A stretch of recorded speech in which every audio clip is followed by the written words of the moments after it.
I am Ciwanmerd Kulek. I come from Turkey. I'm originally from Kurdistan, which exists more romantically than, let's say, officially.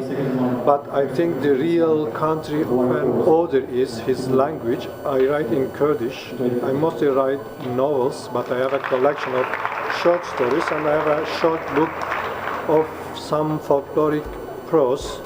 I translate from English, Spanish, and Turkish into Kurdish. I have translated 7 books so far from some of the greatest authors of the world literature, such as Gabriel Garcia Marquez, Mario Vargas Llosa, J.M. Coetzee, Juan Rulfo, Orhan Pamuk, William Faulkner, James Joyce.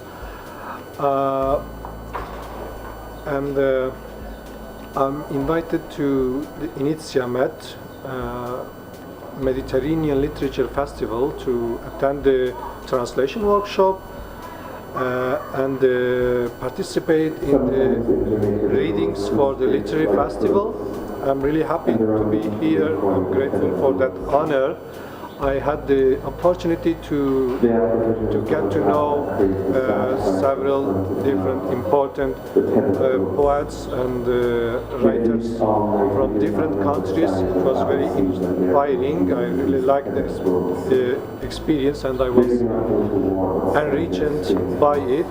So I thank everyone who contributed to this process.